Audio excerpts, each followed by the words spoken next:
Well, hello everyone. Here we are. Hi, Second Act Show. I am John Tarnoff, and this is my co-host Kerry Hannon. Kerry, can you hear me? I can. Hello, everyone. Nice to be here, John. Yes. So we are the Donnie and Marie of Second Act careers, and the Second Act Show is our first full episode. This is going to be a fun, breezy, yet provocative 30-minute conversation about the challenges, opportunities, and the potential to create meaningful and purposeful careers in our second act. And we are broadcasting today and forevermore on LinkedIn, Facebook, and YouTube. And we're going to bring in our guest today, who is our good friend and colleague, Rich Eisenberg. And there he is. Yay. Hi, Rich. Hi, John. Hi, Kerry. So Rich is actually in my time zone today and is visiting from the East Coast. And so I wanted to just, before we go in, because it's a kind of an extraordinary day to be competing with these headlines. And I just thought that for all of us who are listening, we should spend just a couple of seconds to acknowledge and send our best wishes and hopes to the people of Ukraine. So let's just take a moment of silence.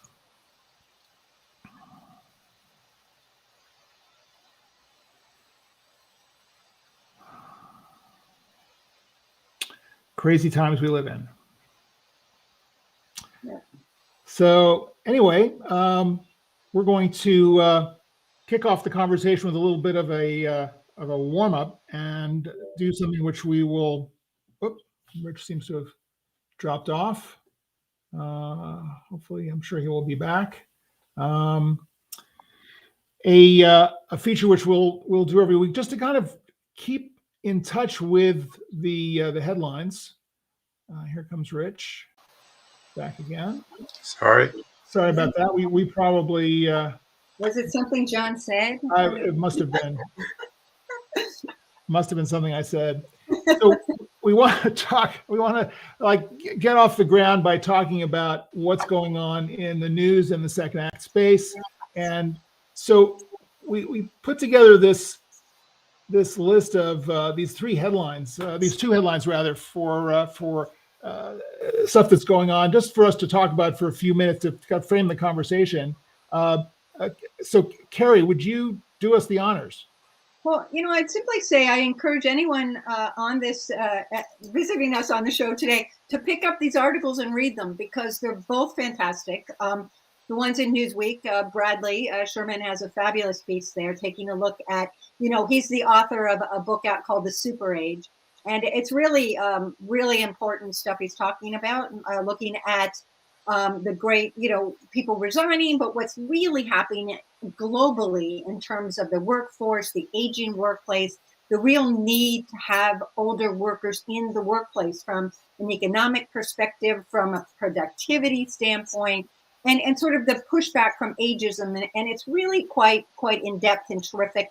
Helene has a wonderful piece in the Washington Post looking in her commentary, looking about the Great Resignation and what does this really mean that so many people have taken early retirement, and spinning that forward to what this boomer generation is going to actually be dealing with, let's face it, John, someone who retires, even if you retired at 65, you may very well have 30 years to live. So come on, this is very expensive to support that. So unless you have a lot of retirement savings socked away, you really need to be thinking about what your next act is. I also think that the narrative that just bugs the heck out of me is the idea that people are retiring when, as you were pointing out earlier before we went live, you were talking, was it with Teresa Gallarducci at New School? Yes, about this idea that people aren't retiring, they're being retired. And if they're not actually actively being ejected from a job, they are having, and this is a stat that's been around for a long time, they're having so much frustration finding a job that they simply give up.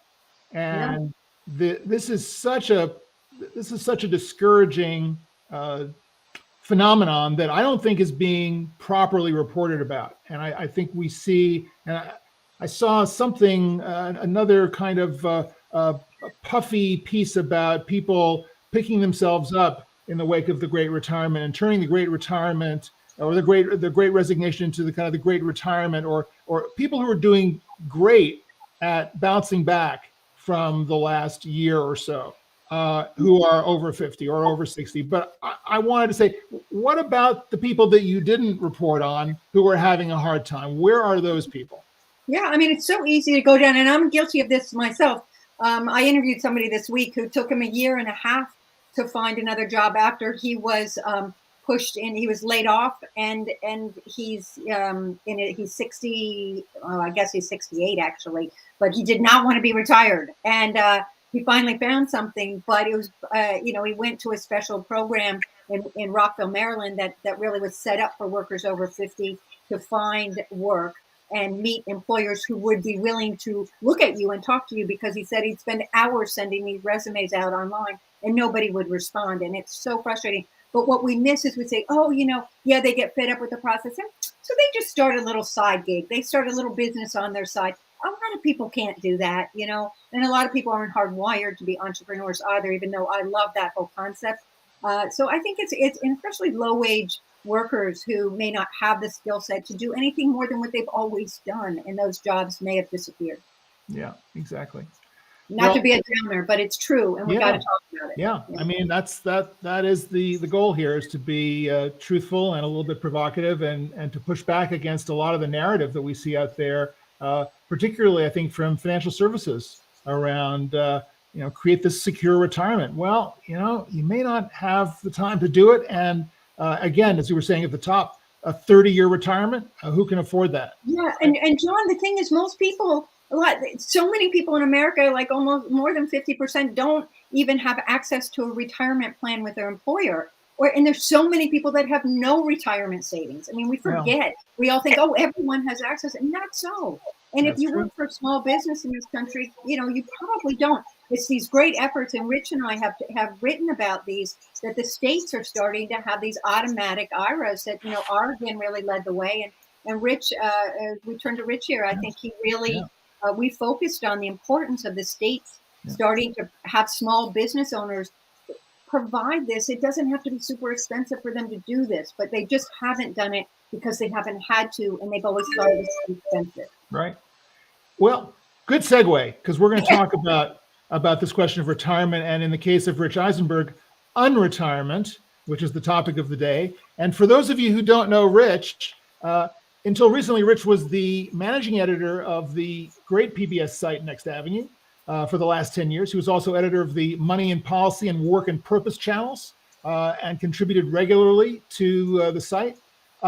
So after 10 years, as he says, he has unretired, and I think the phrase is working, because he has now been hired by MarketWatch to be their unretirement editor. So this is columnist.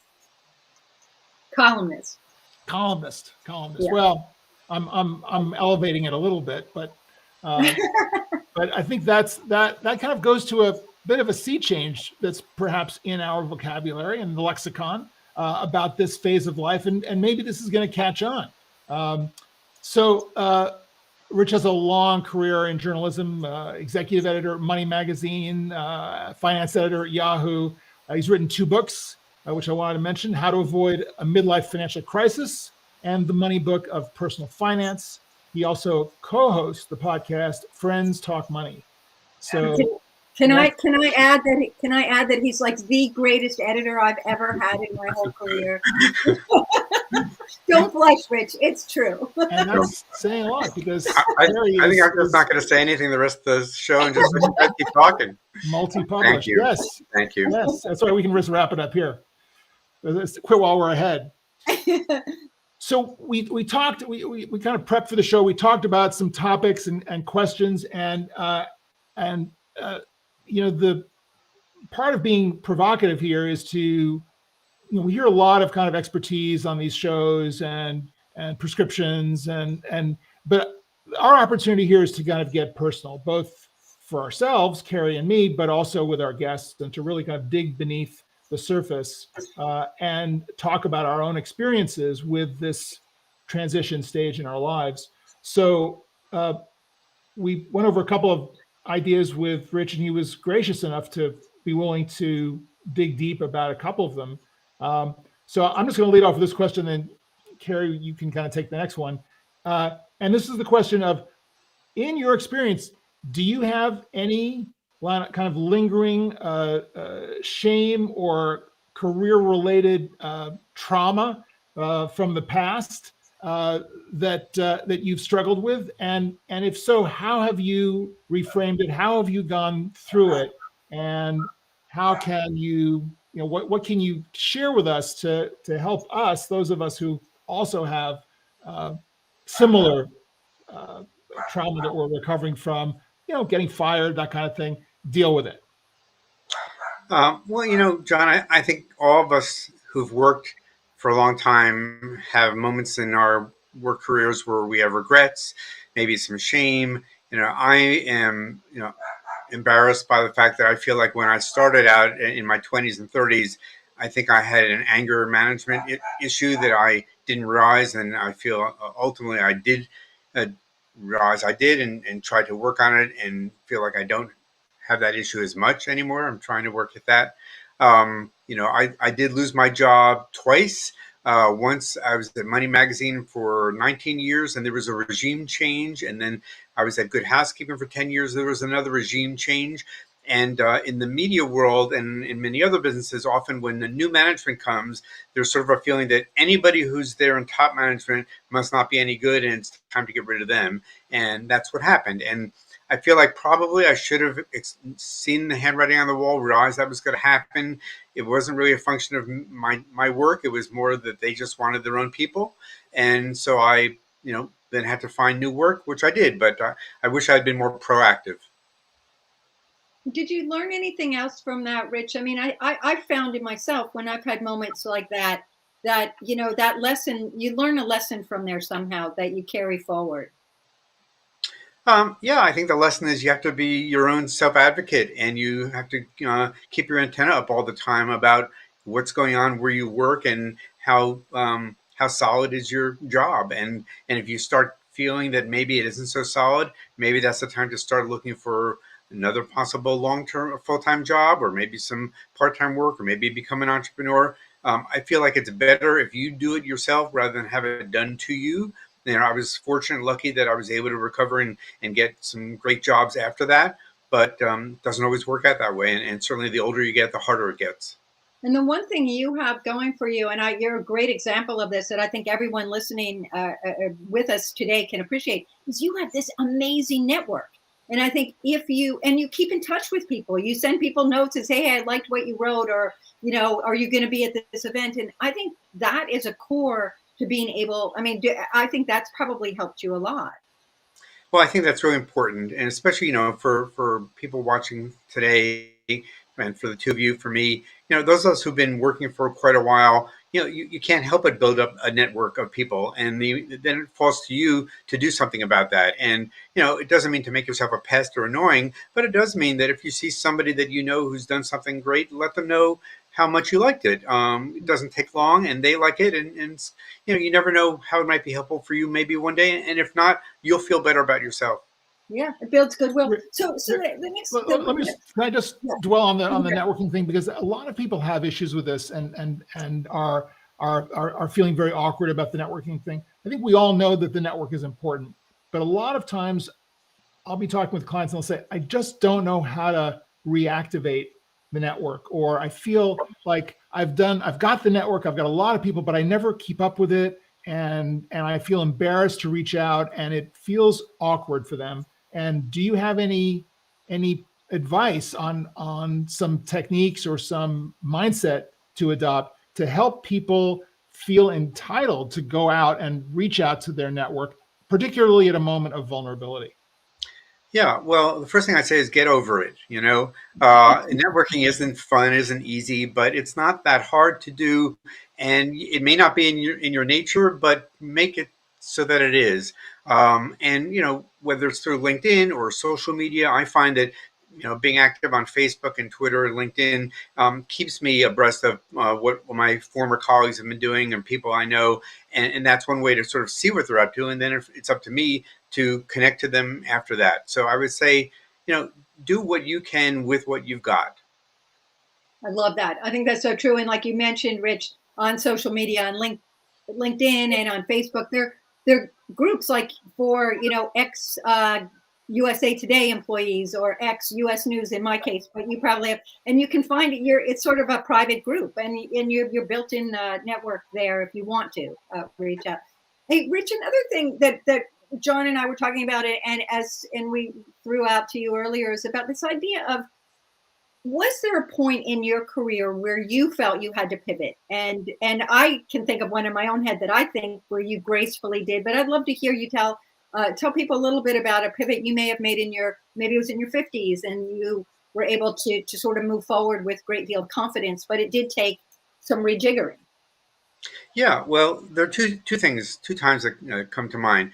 One is, everyone knows that the publishing industry is not what it used to be and never will be what it used to be. And so when I lost my job at Good Housekeeping after being there for 10 years, I thought, well, that was a pretty good signal to me that it'd be smart for me to start getting more familiar with web journalism. And so I got a job as a freelance writer and an editor at the Money Watch website that my old friend Eric Schoenberg was running at the time. And I started learning more about how writing and editing for the web is a lot different than writing and editing for magazines and newspapers. And so that helped me develop some new skills, which I've then been able to then use when I worked at Yahoo and now in the Next Avenue and now what I'm doing as a freelancer. So that was the first time. And the second time was the one that John mentioned, which was I recently left Next Avenue. And, I'd been there 10 years. I loved my job. I just felt like, I'm 65. It's a good time to step away from full-time work and try my own Next Avenue. And so now I'm working as a freelancer for Market Watch and Next Avenue and a few other places. And people are sometimes approaching me, and sometimes I'm saying yes, and sometimes I'm saying no.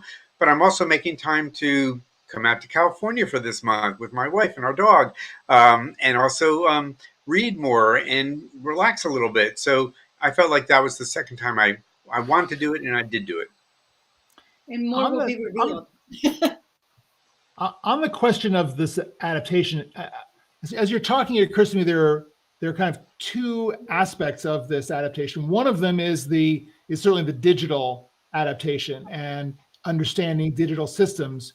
But I also think that there's got to be some kind of a growth mindset adaptation as well, which is, I talk about this idea of inertia, that a lot of what we're facing as we get older is this sense that, well, things should just keep going the way they are, right? And why should things have to change? We've kind of gotten to whatever this plateau is that we're on. Let's just keep going. And the world, unfortunately, doesn't work that way. So how do you deal with this kind of double whammy of, I've got to learn new skills or new routines around the skills, because the skills themselves are just skills to learn, whether it's a digital or an analog skill. But the other thing is, how do I kind of change my mindset? How do I adopt this more growth, long-term mindset? Well, I think you have to think of yourself as an entrepreneur, and that's true even if you have a full-time job as an employee, or you're starting a business, or you're going to be doing gig work. You just have to get into that mindset, and that means, staying up with the latest trends and learning new skills and, networking, as we talked about, because you just have to stay active. You said I've retired from Next Avenue, which I did. I call it unretirement. What I tell people is I've retired from my full-time job, but I have not retired from life, and I don't think people should. Oh, I love that. That's exactly right. Because, Wow. What we always say is you're retiring to something, not from something. And that's clearly what you're doing. You're going to new challenges and new publications, new ways of reaching different audiences. I mean, I think that's exciting in itself. It's exciting. It's a little scary, I'll tell you. It's freeing, but it's scary. And I'm making mistakes, and I'm sure 6 months from now I'll have a better idea how to do this than I do now, and I'll still make mistakes. So, it's a new part of life, a new transition for a lot of us that nobody's really taught us how to do. And so you have to figure it out on your own and hopefully, learn from smart people like you guys. And also, I find it's a struggle. Freelancing especially is difficult. And unlike when you're in-house someplace, of having someone truly value your work. And that's probably, that's a challenge that you have to say, hey, you know what? I'm not going to do that project because you know what? I value my time. I mean, there's a trade-off there, but. Hey, Yeah, well, also you start finding, what gives you purpose and meaning in your life, and what kinds of things do you want to do with your time that will help you find more joy and find more meaning and purpose, and which ones can you say no to and maybe do less of so that you don't have that as much. Yeah, I love that. Speaking of time, I know you were talking to me when we had lunch about the scheduling question, about this, and you were talking about, yes, we all need to be more entrepreneurial, but that is a challenge if we're used to being in an organization, and we've certainly all had to deal with hybrid work or remote work over the past couple of years to a degree which we never had to before. But on top of that, now if we are doing a solopreneurial business or something where we are pretty much consulting freelance most of the time, how are you doing with this adaptation to setting your own schedule, getting all those routines going? How's that going? Well, that's been a challenge. I'm working on it. I like the two of you, and I'm sure a lot of the people watching the show, I like to keep busy. And so I don't like to think that I've got day after day after day with nothing to do on it. So I am creating a schedule and I'm looking at it, and I'm finding that most days I have things going on, some days more than others. And I'm feeling pretty good about that. And when I feel like there's nothing happening, then I figure out, well, what can I do? And that might mean, looking for another assignment, or it might mean visiting someplace or seeing people. But I'm keeping what my son Will calls an analog calendar. Now I have a smartphone, of course. I have my calendar on that. But for whatever reason, for me, it's been helpful to actually write out a day by day paper on calendar that I keep in my pocket, folded up, and I refer to it all the time. And maybe at some point I'll stop doing that. And it's a little silly, but it works for me. Are you calendar blocking at all? Are you kind of making appointments with yourself? No, I don't do that. I don't. I'm not sure how to do that, but the times that I have empty on my calendar become my times with myself. So yeah, I don't think so. And times with Joey, your dog. So now here's the big thing. We kicked off the show talking about Bradley's piece in Newsweek and Elaine's piece. Ageism, okay? Ageism is something that you're going to be facing right now because you're out in the real world now, and they're going to maybe not be. And John faces it. I know. I think I have, although I never see myself as being the actual age that I am. So hopefully, I project that energy forward. So what's your thinking there? I mean, are we going to ever see this go away? Is the culture going to actually make the shift that needs to happen in the workplace? Rich, what do you think? I don't think it's ever going to go away. I do think that the more people like us talk about it and make noise about it, the more pressure we're putting on employers to not be ageist. That said, there's still a lot of employers who say, oh, older workers, they cost too much and they're not as productive and they don't have the tech skills and they don't want to learn and they've got one foot out the door. And the research shows most of that is not true, that older workers are usually as productive or more productive, less turnover, less absenteeism. It ends up costing employers less overall than younger workers do. And there's a real value to have. Oh, come back. We lost him. But I think the ageist employers just knocked him off our channel. Yeah. But I think part of the issue, John, too, is that it starts at the top.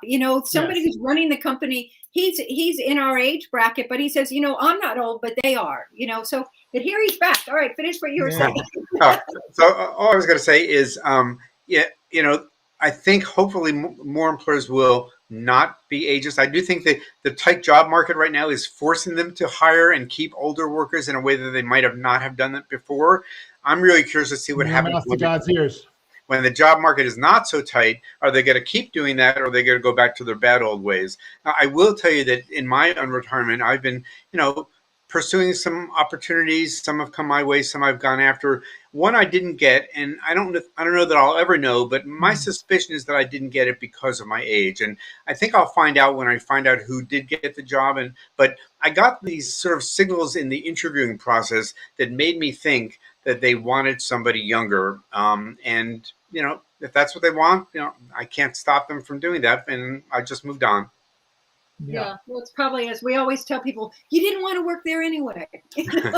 Well, I think that's right. I think that in a really clear case of ageism, you just don't want to be it's a hostile work environment that you're walking into. And this applies to situations if you're trying to hide your age, which I advocate against, because for this reason, that you don't want to take a job under false pretenses. You're just kind of shooting yourself in the foot. It's going to create anxiety for you.